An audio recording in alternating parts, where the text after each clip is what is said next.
السلام علیکم. یہ میری آپ سے 151 یعنی 151ویں ملاقات ہے. امید ہے آپ لوگ ٹھیک ہوں گے، خیریت سے ہوں گے. میرا چینل لازم سبسکرائب کیجیے، کمنٹس ضرور لکھیے اور لائک کرنا نہ بھولیے.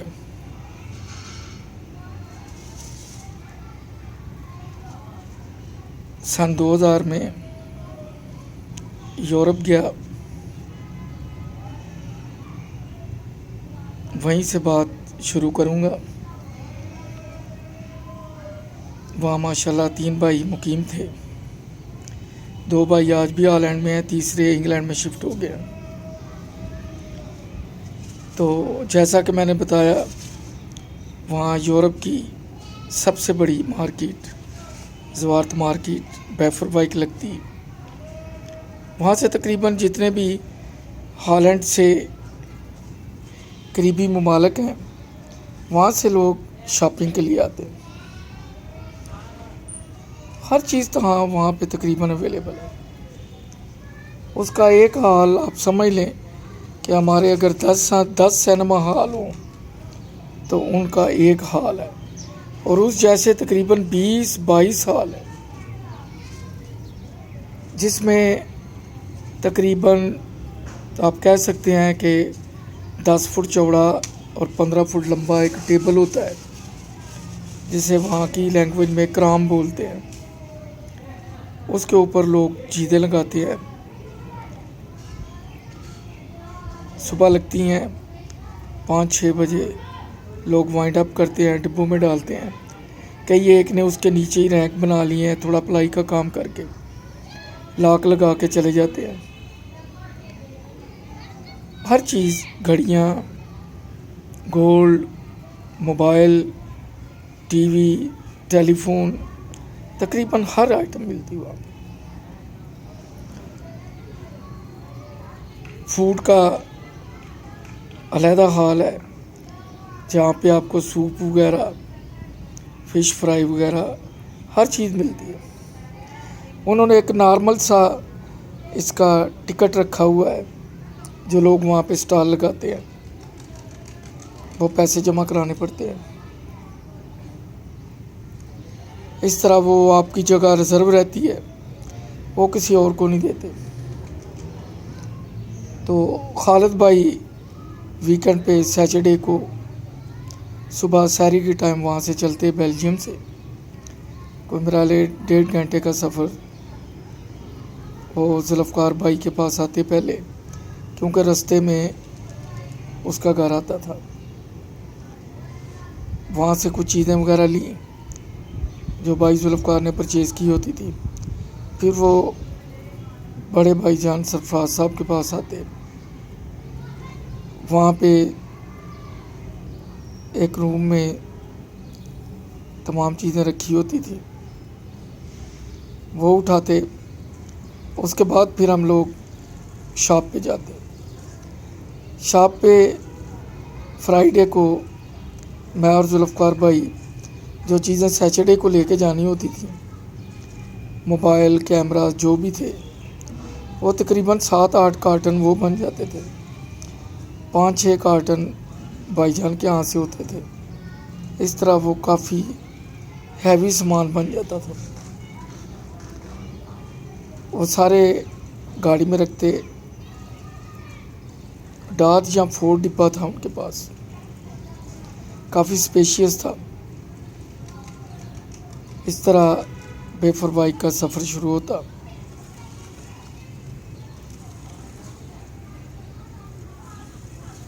روڈیں کشادہ، ٹریفک ساری سسٹمیٹک. وہاں راستے میں ایک عجیب سا منظر ہے. میں نے دیکھا کہ روڈ کے بالکل اوپر ایک گھونسلہ ہے. تو بھائی جان مجھے کہنے لگے کہ انہوں نے اپنی اوور ہیڈ برج کو پرلی طرف سے کر لیا ہے اس روڈ کو بھی انہوں نے تھوڑا سا ٹرن دے لیا ہے، لیکن اس پرندے کے گھونسلے کو ختم نہیں کیا جو پتہ نہیں کتنے برسوں سے ہے۔ یہ ویلیو ہے وہاں پرندوں کی۔ بھائی ذوالفقار کی شاپ پہ ایمسٹرڈم سینٹر میں تھی شاپ، تو میں اکثر شاپ کے باہر کھڑا ہوتا، کبھی سنو فالنگ کا شوق بھی پورا ہو جاتا ہے۔ جب سنو فالنگ ہوتی تو میں دیکھتا کہ پہلے پیدل پولیس والے 2 گزرتے، ایگزیکٹ 10 منٹ بعد سائیکلوں پہ 2 گزرتے، پھر پیدل 2 گزرتے، پھر اتنے ہی وقفے کے بعد 2 گھوڑوں پہ گزرتے۔ اسی طرح جو ایمبولینسز تھی وہ گزرتی، اس کے بعد کیٹس اینڈ ڈاگز والی ایمبولینسز وہ بھی گزرتی، اور جب کبھی کوئی ایکسیڈنٹ ہوتا یا ایمرجنسی ہوتی تو ایک ایمبولینس نہیں آتی۔ بھائی جان بتاتے ہیں کہ 3-4 اطراف سے ایمبولینسیں دوڑ پڑتی ہیں تاکہ جو فرسٹ اپروچ کرے وہ فرسٹ ایڈ دے۔ ہمارے یہاں تو کوئی پوچھتا ہے بھی نہیں ہے، ایمبولینس ہو بھی تو راستہ کوئی نہیں دیتا۔ وہاں پرندوں کے گھونسلوں کا خیال رکھا جاتا ہے، یہاں تو جو لوگ دلوں میں رہتے ہیں ان کا خیال نہیں رکھا جاتا، گھروں میں رہنے والے تو دور کی بات ہے۔ میں نے پہلے کہا کہ قوم کی کچھ نہ کچھ ویلیوز ہوتی ہے۔ وہاں پہ ڈسکو ہیں، کلب ہیں، بار ہیں، میں نے کسی کو گل گپاڑا نہیں کرتے دیکھا کہ اس نے اوور ڈرنک کیا ہو، شاپ پہ آیا ہو، یا روڈ پہ گل گپاڑا کیا ہو، روڈ اس نے بند کی ہو۔ لیکن ہمارے ہاں جنہوں نے پی ہوتی ہے پتہ چلتا ہے کہ آج اس نے پی ہے،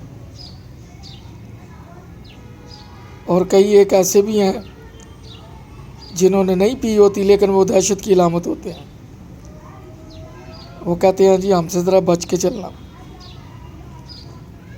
وہ سارا کچھ کرتے ہیں، کلبیں ہیں، ڈسکو ہیں، بار ہے، پبز ہیں، سب کچھ ہے، لیکن اگر وہ اتنے برے ہیں تو نت نئے ایجادیں، گاڑیاں، ٹیلی فون، اسلحہ، جہاز، ہر شعبے میں وہ آگے ہیں۔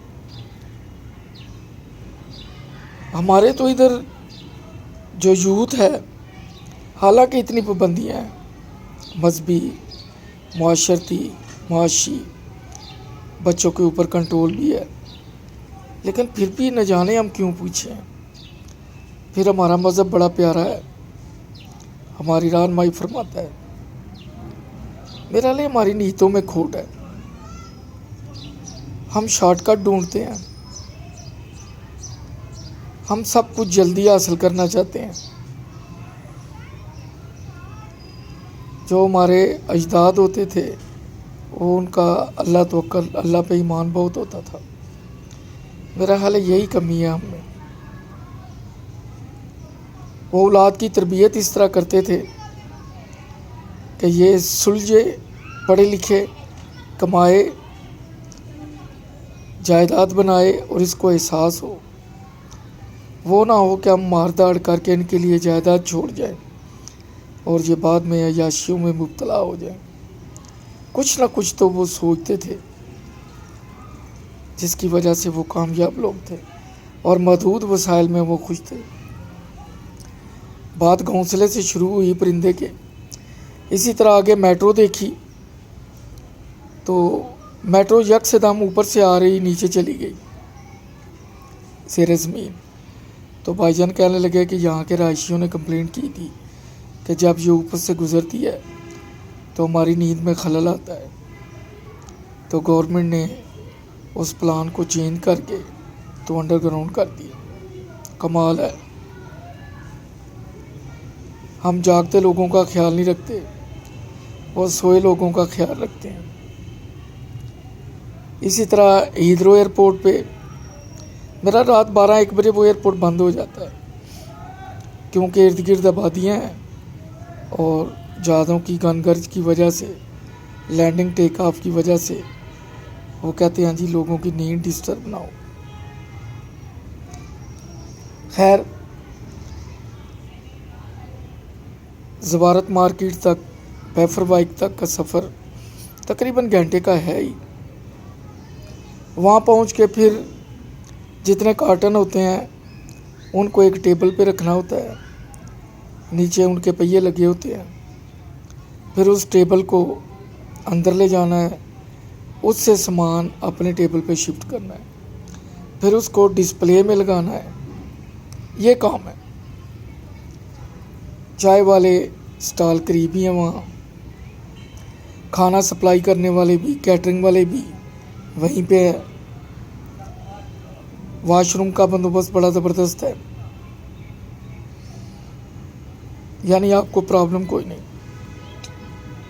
اس طرح پر تقریباً 4 بجے سب وائنڈ اپ کرنا شروع کر دیتے، چیزیں واپس ڈبوں میں ڈالنی، ڈبوں میں ڈالتے اور واپسی کا سفر شروع ہوتا۔ پھر وہ ڈبے سارے ذوالفقار بھائی کی دکان پہ رکھتے۔ خالد بھائی اکثر رک جاتے سیچرڈے نائٹ کو، کیونکہ سنڈے کو 2 دن مارکیٹ لگتی تھی، سنڈے کو پھر جانا ہوتا تھا۔ اس طرح پھر سامان ذوالفقار بھائی کی دکان سے اٹھاتے، گاڑی میں رکھتے۔ سنڈے کو جب واپسی ہوتی تو پھر جو سامان دکان والا تھا وہاں رکھتے، جو بھائی جان کے گھر رکھنا ہوتا وہاں پہ رکھتے، کچھ ذوالفقار بھائی کے گھر۔ اس طرح بھائی خالد کی بیلجیم میں واپسی ہو جاتی۔ وہاں ان کا کوئی کام نہیں تھا، بس وہ یہی کام کرتے۔ بڑا محنت طلب کام تھا، سفر بھی بہت زیادہ تھا۔ مڈل ایسٹ کے مقابلے میں یہاں بہت زیادہ سہولتیں۔ مڈل ایسٹ میں کرائے بہت زیادہ ہیں، اسپانسرز کو پیسے دینے پڑتے ہیں، بھتہ دینا پڑتا ہے، کچھ لیبر کارڈ کی رینیول ہے، بہت سے کاغذات ہیں۔ جو پرائیویٹ سیکٹر میں لوگ ہیں ان کا 70% پرافٹ انہی کاموں میں چلا جاتا ہے۔ آج کل انہوں نے پابندیاں مڈل ایسٹ میں بہت زیادہ لگا دی، لیکن یورپ میں لوگ اس لحاظ سے خوشحال اور خوش قسمت ہیں کہ پرافٹ مارجن بہت زیادہ ہے۔ میں نے سٹور رن کیا ہے، یہاں 100 روپے پہ زیادہ پرافٹ 8 روپے ہے، لیکن یورپین کنٹریز پہ انہوں نے کم سے کم 19 سے 20% رکھا ہے۔ انہیں پتہ ہے کہ اس سے کم پرافٹ پہ ہمارے ملک میں لوگ رہ نہیں سکتے، سروائیو نہیں کر سکتے۔ جب میں 2001 میں واپس آیا، میں نے یہاں پہ سپر سٹور کھولا۔ جب یورپ سے واپسی ہوگی تو پھر اس ٹاپک پہ بات ہوگی، وہ بھی بڑا مزیدار ہے۔ اس میں خیر میں نے خوب نام کمایا، لیکن اس میں بھی بڑے چکرویو ہیں۔ تو ہالینڈ میں یہ بیفر بائک مارکیٹ کا تجربہ میرے لیے نیا تھا۔ وہاں پہ بھی ملٹی نیشنل لوگ آتے تھے۔ گوروں کا اپنا ہی سٹائل ہے، وہ جہاں کہیں بھی ہوں ان کا اپنا سٹائل ہے۔ خیر، یہ سرکل ہر ویکنڈ پہ چلتا رہا اور شب و روز بھی اسی طرح گزرتے رہے۔ کوئی نئی چیز نہیں تھی جو راستے میں آنے والی تھی۔ بیفر مائک میں بھی اور شاپ پہ بھی ذوالفقار بھائی کی 1-2 پرتگال میں رہنے والے پرتگیزی اور کچھ پاکستانیوں سے بات ہوئی، پتہ چلا کہ وہاں امیگریشن کھلی ہے۔ تو بڑے بھائی جان سرفراز صاحب سے مشورہ کیا، تو خالد بھائی ذوالفقار بھائی وہ اصرار کرنے لگے کہ بھائی جان احسان کی ٹرائی کرتے ہیں، پرتگال چلتے ہیں، وہاں سے ان کو امیگریشن لے دیتے ہیں، انہیں جب کبھی یورپ آنا ہوگا ان کو پرابلم نہیں ہوگی۔ انشاءاللہ اگلے ایپیسوڈ میں بتاؤں گا کہ ہم پرتگال کیسے گئے، وہاں پہ حالات کیسے تھے، کیا ہوا،